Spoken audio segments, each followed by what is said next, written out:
What's up, everybody? Jamel Gibbs here. Welcome to another podcast episode. This is the Business and Investing Podcast, where you learn all things business and investing related. Today, we're going to talk about what it's like to transition from corporate America to owning your own business. And we're going to hear from the queen of real estate herself, Andrel Harris. What's going on? What's up, Jamel? It's been a little while. I've been trying to get you on this podcast. I know, yes. We've been changing the dates. Yeah, no doubt. Looking forward to it. You know what I mean? So why don't you tell everybody a little bit about yourself? So my name is Andrel Harris. I'm located here in Greensboro, North Carolina. Certified financial educator. I'm an author, coach. So I coach, women. I got a spot for those. And also in real estate. So I do wholesale, buying wholes, tapped into the mobile home side of things, and now transitioning into the unlicensed group home portion of everything to maximize the dollars under one roof. So Got you. So how did you get started in real estate? Wow. So 2006, I actually went to real estate school to become a real estate agent. So during that period of time, I didn't know anything about investing into real estate. All I knew was I had to go to real estate school to get into real estate. I knew real estate can make some money, but I was trying to figure it out. So I actually went to a local college here in Greensboro, 2006. And got in there, and the instructor, he came in and he was like, well, if you're trying to be an investor, you don't need your license. And so once he told me that, I was just pretty much like done, because I was like, I really don't want to be an agent. I know I want to be in real estate. So I stopped going at that particular time to school, and then from there up until around 2010, I had to try to figure out that journey of how to be an investor, because my thing was, okay, you gotta have some money to kind of invest in real estate. So I need to figure this out. Right then, I didn't have the money. I didn't know anything about getting, deals below market value or anything like that. So YouTube and things like that wasn't prevalent at the time. So I'm just like stuck out here in limbo trying to figure things out. 2010, went to a local RIA, and that was my first time hearing about wholesaling back then. And so I tried to hook up a deal at the local RIA. It didn't work. So I put it on a back burner, tapped into personal finances, and then revisited real estate later on. So I've been knowing about the concept of wholesaling. I just never. All right. Is that your primary focus right now, wholesaling? Not really. I could say that wholesaling is the foundation, but the wholes is more where I'm at. I'm more of a passive income type person. So I want my properties, and I coach to this, I want my passive income to pay for my lifestyle. So wholesaling is really like a high paying job, and that's how I look at it. It's still transactional and it's still linear. So for me, I would say I will always do wholesaling because I can source my own deals. That way it gives me that flexibility to do what I need to do.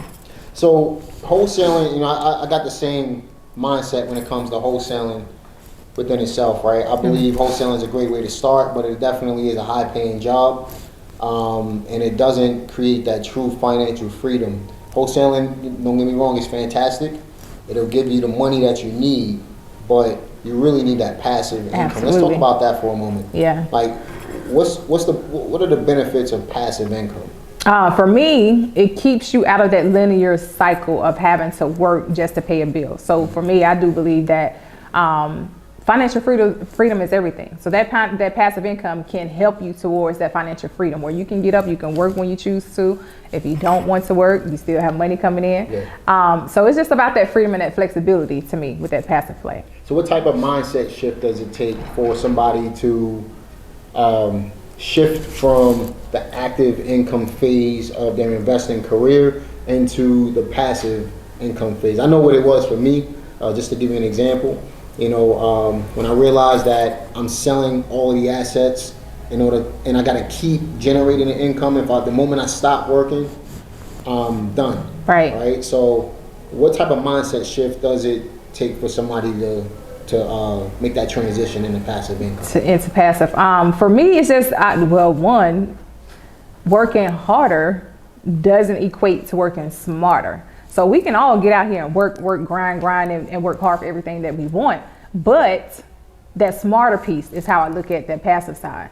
So you can get out here and you can, like I tell people, you can get out here and you can grind, but at some point you want to be smart about it and let those investments pay for everything you need versus you working so hard for, you know, the lifestyle that you want to create for yourself. So I always use this as an example too. I have coached some people to where they're so used to quick money and fast money and everything on the internet is glorified. Like I hustle and I grind and all of this, but what if something happens to you when you're not in a position to work, right? So then we understand like what happened with the pandemic. The pandemic shut people down. Some of us creative, we know what to do or how to move about it. But if your work stops, if you can't get money, then what else is there? So I would say that mindset, you just have to understand and prepare yourself for what it is that may happen. Because if something happens and you can't work and you can't get paid, then that's a problem. So that should be enough to kind of be like, okay, I need to kind of put something in place now. Yeah. Yeah. That's the perfect segue into what I wanted to ask you in regards to obstacles, right? What are some of the biggest obstacles people are going to face making that transition into passive income? Giving up the big checks, right? For the smaller checks with equity that's there. So case in point, I had one property that I could have wholesale and made $27,500 like the week before last, and I turned it down, right? So those would be some of the obstacles. I ain't gonna say it's an obstacle, but it could be for someone that's like, oh, I would have took the 27.5, right? I had to turn down that large check so that way I can get the back end play. So it's gonna be like it's delaying gratification almost. That's one of the obstacles that you're gonna have to face. So I turned that down, 27.5. I'm holding it. I purchased it at 37,005, right? So what I'm looking at with that one, like I said, I'm interested in doing the unlicensed group home, getting $600 per bed in the property, right? Own it free and clear. So, and then it's worth about 112,000. I got it at 37. So I have the equity play that's there. And then the passive income that's gonna come in, but it's delaying that gratification of getting that quick check. So I would definitely say that. Let's talk about the group home play. So how does that actually work? The unlicensed group home, basically, it's a way that you can maximize the money under one roof, right? And actually, pre-COVID, I was already doing, now some people call, it's different aspects to it. So you have house hacking, where you can rent out rooms. Now, I was doing that pre-COVID. A lot of people didn't know that. So I was renting out my spare bedrooms to corporate women that were trying to transition into buying houses, home ownership. So I was renting out my spare rooms to corporate women and allowing them to pay lower than what they would rent typically for. And they're also saving. So that was a form of house hacking. So now, after COVID, I've always been interested in doing assisted living, residential. Personal reasons, like with my family, when they get older, I don't want them to be in any type of nursing homes and things like that. I want to turn into a family business and have something that, you know, we can have them at and will care for, right? So I didn't know how to really tap into it because all the courses I today was like, oh, you got to get your license, you got to do this, da, da, da, da. And so I recently came across unlicensed group home where you can still run these same type facilities without getting a license. Because, you know, like with real estate, we was told you had to get a license at some point, and we figured out otherwise. So that's kind of the approach I'm taking with this. You don't have to have your license for it. You outsource everything, and that's why you don't have to be licensed. Only thing you're doing is providing room and board, housing.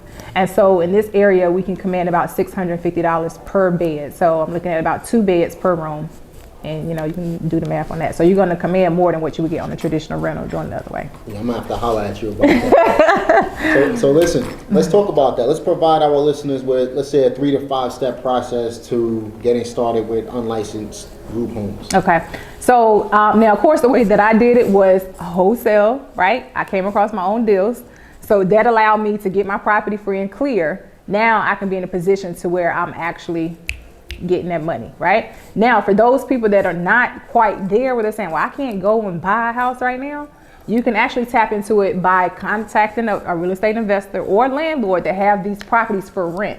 So the training that I took, they actually coach you to that way first. They want you to go like, you know, you can contact some landlords, they give you scripts and things like that. So if you're not in a position to buy, you can contact the landlord and say, hey, don't mention the word group homes because it's like, it's negative, right? But, you know, I'm helping provide affordable solution or affordable spaces for individuals. And, you know, oftentimes you can make out a deal with that landlord. Say, hey, I'm gonna sign a 2-year contract right now. You don't have to worry about maintenance. I will handle, you know, small things and, you know, things like that, where you can get in the door. And the good thing about that is if you're coming into it, you don't have to worry about doing the rehabs, you know, right off. You can just come in, set up the place, similar to like an Airbnb style. You put your furniture and things like that in there, and then it's a go. So basically, all you want to focus on is buying at a discount. Obviously, you're going to put some work into it, maybe refi, cash out. Right. The difference is the way you're setting it up on the exit. You're not putting a long-term tenant in. You're making it a group home and charging by the bed. Right, charge by the bed. Yeah, that's crazy. That's crazy. So yeah. Yeah, we definitely have to talk about that. So how do you know what you can require per bed based off of your local market? Then that's where your research is going to come in at. So typically what you want to do is look and see what the regular rent is going for in that area. And then kind of be somewhere like, okay, a little bit less than that. And not only that, you have certain demographics that you may want to target. So for instance, you can do like for veterans. If there's displaced veterans, you can contact them. We have a system now where we market to nonprofits in the area, homeless shelters or anything like that, where people may be getting as well SSI checks, because that's guaranteed income, but they need a place to stay, right? So you're getting the SSI payment guaranteed every month, but you can do it however you want to. If you want to do the veterans, if you want to do, you know, ex-offenders into the program, I think that was 2 of them that one of my partners was looking at, but you know, whatever you decide that you want to do, aged out of group homes. But me, I think my thing is, like I said, I love helping the corporate women create wealth. So my focus too is helping them get in a position to where they can lead from their transition to home ownership, also educate them on the financial literacy part so they're ready to get out there. Yeah. And then as well, I want to do SSI recipients because that's guaranteed income. Got you. So the SSI recipients are more like, it's kind of like going to Section 8 route. Exactly, because you know it's guaranteed. You can set up a third party, you know, authorizer where you're listed as a payee, and that check, I mean, you know, you get paid every month from them. Got you. So the beautiful part about it is you can literally create that passive income on autopilot. You know the money is coming in every single month, right? But you can rent by the bed. Rent by the bed, and then you have you put your house manager in place. So you may give them like a discount on the bed, or you might want to give them their own room, but they're the eyes for the facility. So if something happens, you understand? So if they're out there and they're looking and somebody is cutting up, they can call, or something breaks, they're calling. So they're the eyes that's there. So you're not necessarily, let's say for example, are you doing this with single family properties or multi-units or what? Single family starting. Yeah. Okay, got you. Are there government programs out there that'll help you get started with stuff like this? Thing. I have one of my students that was in my course, so she's tapped in with the government contracting side of things, but they're giving them money to get these facilities. They have to deploy this money to house people. So there are different programs you can tap into where the government will help you get these set up as well. Got you. Good stuff, man. Yeah. So we got a step-by-step process on how to start doing this. It doesn't sound like it's complicated. It sounds like people will try to overcomplicate it just because based off of the name, right? Right. And that's why I got hung up at first, because when I first heard about, like I said, I wanted to do the residential assisted living, but then I heard group home. I'm like, I don't want to, house kids. That's in my mind. I'm thinking group home was children. And then it was like, no, you can call it whatever you want to. Don't get caught up on the name. Some people say boarding house and what it's all negative. But if you want to call it something creative and fancy like Andrel's Palace or something like that, that's what it is. And so you don't have to have a license in any state to do that. So you're protected by the federal housing and, just having people in and you're giving them a place to stay. Gotcha. So, when people get released from prison, you got halfway houses. Right. This is kind of the same, along the same thing. Got you. Yep. Call it whatever you want. Kids go to, not foster care, what do you call it? The group homes? Yeah, like the group homes. Right. Yeah, and then the only thing is when you're dealing with a certain age, you do have to have a license for that. Gotcha. Right? But otherwise, if you're dealing with adults and homeless shelters and recovering addicts, things like that, you don't have to have a license. Got you. So what type of, I guess, what type of startup capital do you need to start something like Something this? like this. Well, like I said, if you're a wholesaler, because you can tap into it, it's just another creative way that you can create passive plays. Of course, social owned deals that way, but you're looking at, now if you don't have that, if you're doing the rental option, then of course you're gonna have to pay first month's, last month's rent, whatever the case may be. But then it's really just the furnishing piece of it. Gotcha. So, basic beds, and it doesn't have to be all fancied out, right? You want to make it clean, safe, and affordable. Mm-hmm. So Absolutely. So really, the startup cost can be minimal. Minimal. A lot of people would put that on a credit card Yep. and call it a day, right? That's it. Would you prefer to purchase these properties, or would you do like a lease and then sublease the beds out? Would you do something like that? Have you ever thought about that in a creative way?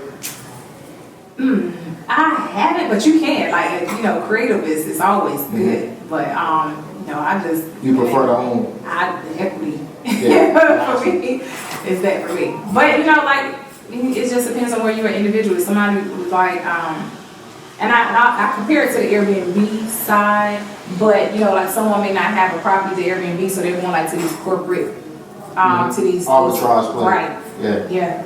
Apartments, condos, and things like that. And the same thing, but you're just using the landlord, like, hey, this is what I'm going to do. You go into the property and you maximize it per bed. So Right. So at the end of the day, it's not difficult. It will maximize your cash flow from the property, just like Airbnb. It will allow you to help other people along the way, and you can really create a successful business doing right, this. yeah. So let's see, we're looking at about $3,600 a month in comparison to what you would get for a regular rental. So it's no brainer. In this market, probably about $800 to $1,000 a month. So you're talking about 3.5 times more money. Yeah. That's crazy. Yeah. Yeah, that's nuts. So, That's nuts. what's the average profit?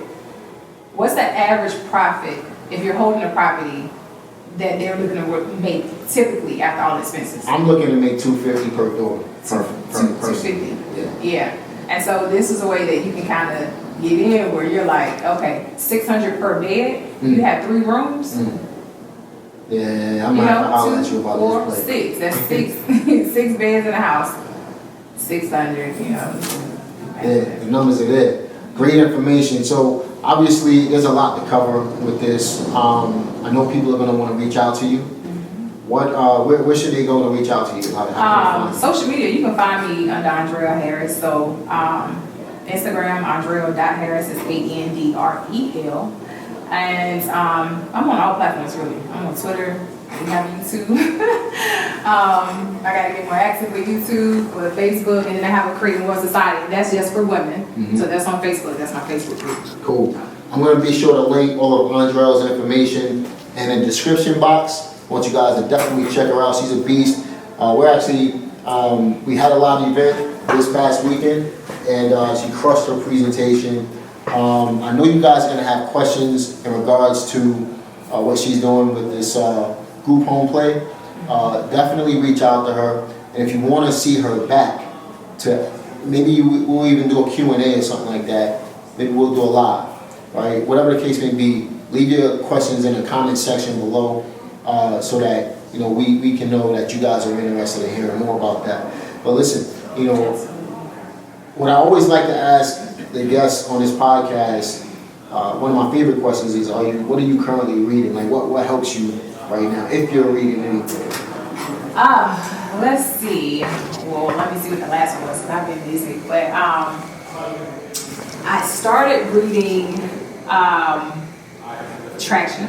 Yeah. So that's one of my books, because I'm actually working on scaling. I'm just being in corporate America, working on the scaling. Because like I said before, working harder doesn't mean you're working smarter, right? So I can get out here and I can do a lot of things, but on that scaling piece now, it's time to put people in place. So started reading Traction just to learn more about the systems, processes, and things like that. So, and then what was the one that I did? I read a lot of spiritual books as well. I like the Alchemist, things like that. So, yeah, I would say that. And it was one other one that I'm forgetting, but what would the Rockefellers do?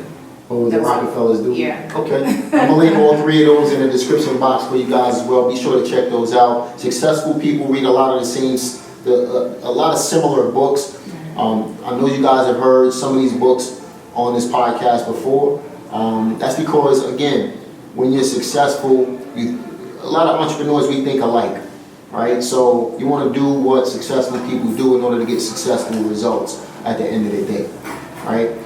So if you had to provide our listeners with any last words based off of where they are right now and where they could potentially end up in the real estate business, what would those last words be? I would say educate,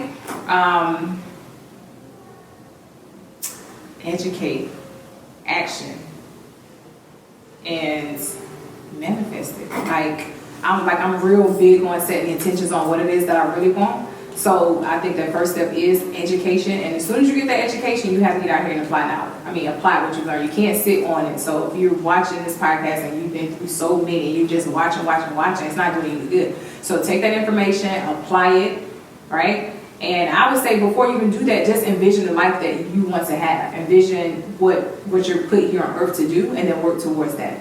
So have that vision, work towards manifesting, get education, and apply action. So one more question for you. How do you balance corporate America with your real estate business? And how did you become successful doing that? And it is about it. Listen, it's not easy. But what I tell my students is this: you really have to maximize your time, and you have to be stingy. A lot of people's not going to get that. So when you get off of corporate America, it's go time. So I tell a lot of people sometimes my day actually starts at 5 p.m. Right? So from 5 to whatever time, 9 o'clock, I'm sitting here doing everything I need to do to try to make sure that my business is producing the income that I need. And to be honest, I do that, I make more part-time in real estate than I do full-time, right? So a lot of people are like, why you ain't quit your job? And it's not fear. I don't care about the insurance. So a lot of people are like, oh, I need a job for benefits. No, it's not that. My passive plays is what I'm looking to have at a certain number, and then, next year, I'm gonna tell y'all, next year is my last year in corporate America. But my passive plays is what I want to hit well beyond what I'm doing corporate America wise. Because I know I can get out here and grind and hustle for it and make more. That's proven now. So it's really about the passive number that I'm trying to hit. But other than that, maximize your time. Sometimes you gotta cut social media off. I was good for going on social media breaks, just to laser and focus in on everything. Saturdays is go time. Sundays is go time. You're gonna have to turn out a lot of things. So I have friends I can't even talk to. I'm like, listen, I can't talk to you right now. So you're gonna have to be real selfish with your time until you can, get to a point to where you're able to get off the plantation. But I also say this, I don't believe everyone is meant to be an entrepreneur. I do believe that everyone should be able to have options. So that means that you should have some options on outside of corporate America. If you love your job, fine. Continue that job, but make sure you put in place out there on the side as well. So that way you can have, if something should happen, you have something to fall back on. Or if you want to leave a legacy for your children, think about those as well. But for the ones that know that you don't need to be on this job, then you're going to have to do what you need to do to make sure that when you get off that job, you're secure. So maximize your time. That's going to be my biggest thing for you to take away. Good stuff. Let me tell y'all, Andrel is an absolute beast. We ran a clubhouse room for several months together. She's on Clubhouse right after work. Corporate America, going to look at in the field real estate. And that's the way you got to be, right? You got to balance your time the right way. You got to be willing to put in that work, do something that other people are not willing to do, step outside of your comfort zone in order for you to be able to go from where you are right now to where you truly want to be in your business and in your life. You got to be willing to go above and beyond what anybody else is willing to do and be willing to fail forward. So, that wholesaling play is great. Passive income is where you get real wealth, and this is what I'm trying to feed you guys on this channel. Andrel, man, it's been a real pleasure having you. Looking forward to having you again in the near future. And listen, like this video, subscribe to this channel, click the notification bell, share this video with your friends, especially people looking to build real wealth in real estate. This is the video for them. And we'll see you guys on the next one. Peace.